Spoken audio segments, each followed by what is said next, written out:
पौराणिक कथाओं के अनुसार वैष्णो देवी माता के अधिकांश स्वरूप सुहागिन के रूप में पूजे जाते हैं। फिर भी माता वैष्णो देवी कुंवारी कन्या के रूप में क्यों पूजी जाती है?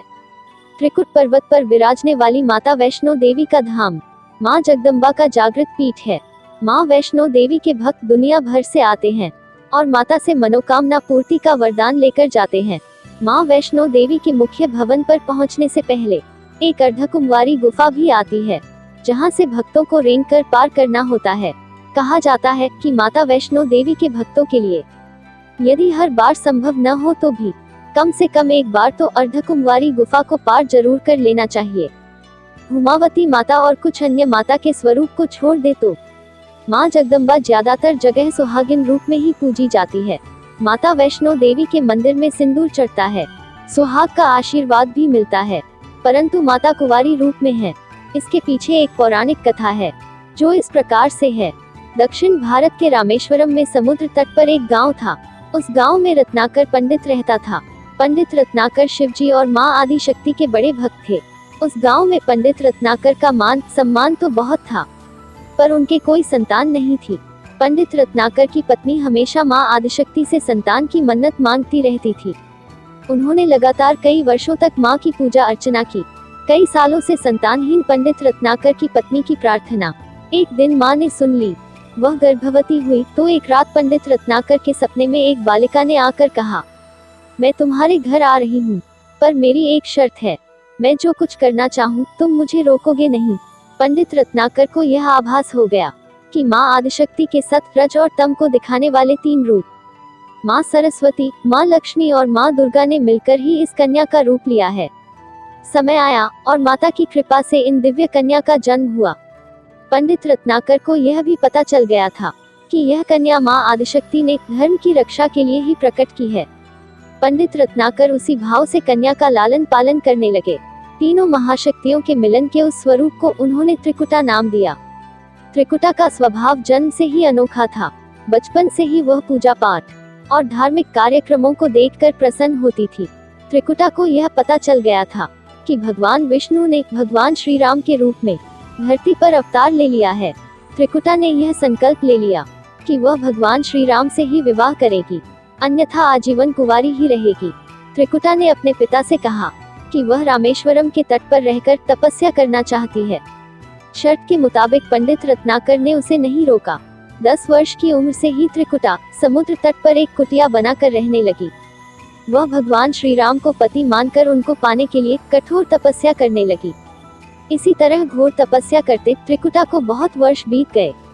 सीता हरण के बाद भगवान श्री राम अपने भाई लक्ष्मण के साथ वानर सेना लेकर सीता की खोज करते हुए रामेश्वरम पहुंचे। श्री राम को पुल बंद जाने तक यहाँ ठहरना था। भगवान एक दिन विचरण कर रहे थे, तभी समुद्र तट पर एक तेजस्विनी ध्यानमग्न कन्या को देख बहुत चकित हुए। उस कन्या के तप से वह स्थान अलग ही रोशनी से प्रकाशित हो रहा था। भगवान श्री राम उस कन्या के तपोस्थल तक पहुँचे। प्रभु ने उस कन्या से पूछा, तुम कौन हो देवी, और इतनी कम उम्र में इतना कठोर तप क्यों कर रही हो? ऐसी क्या अभिलाषा है जिसके लिए ऐसा घोर तप करने को विवश हो?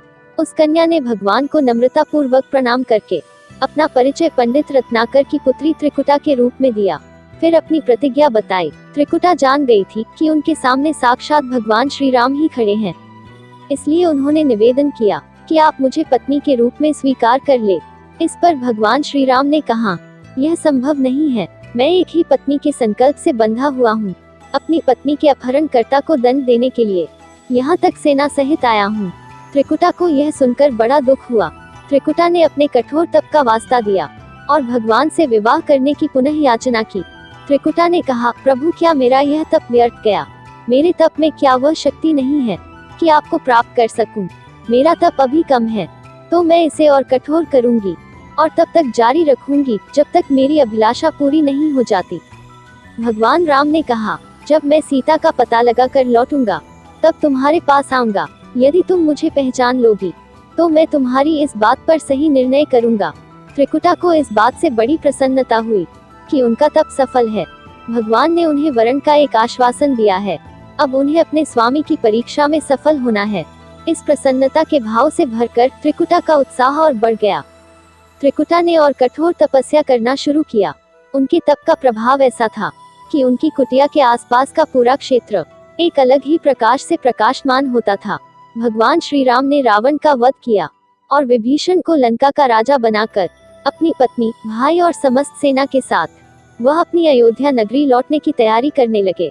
भगवान श्री राम लंका विजय के बाद पुष्पक विमान पर सवार होकर लौट रहे थे। उन्हें त्रिकुटा को दिया हुआ अपना वचन भी पूरा करना था। रामेश्वरम के तट पर पहुंचते ही भगवान ने विमान रुकवा दिया। सभी आश्चर्य में पड़ गए, तो प्रभु ने उन्हें कुछ पल की प्रतीक्षा करने को कहा। उसके बाद वह अकेले ही चल पड़े। सारी सेना भगवान की आज्ञा के अनुसार वहीं ठहरकर उनकी प्रतीक्षा करने लगी। भगवान श्री राम ने एक बूढ़े ब्राह्मण का वेश धारण किया और देवी त्रिकुटा के पास पहुँचे।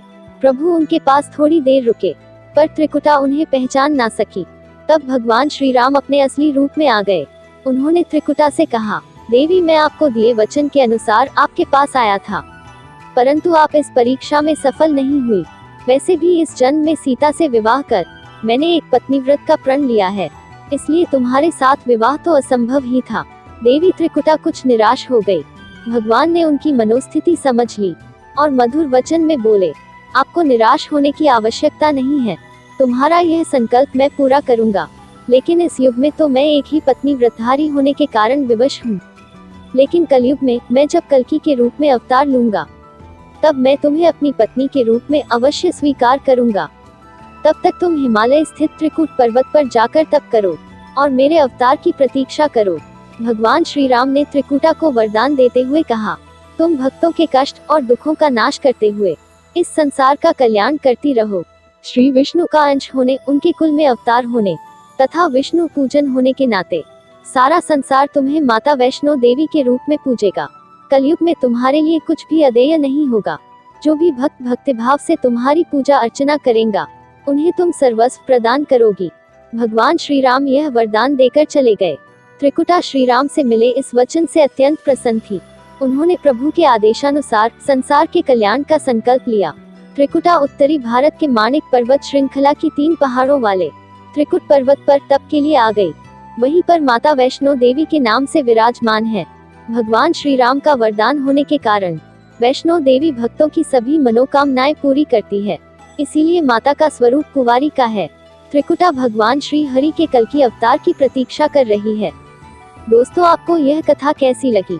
आप कमेंट बॉक्स में जय मां वैष्णो देवी लिखकर अवश्य बताएं। वीडियो को लाइक और शेयर करें। यदि आप हमारे चैनल पर नए हैं तो हमारे चैनल को सब्सक्राइब जरूर करें। धन्यवाद दोस्तों।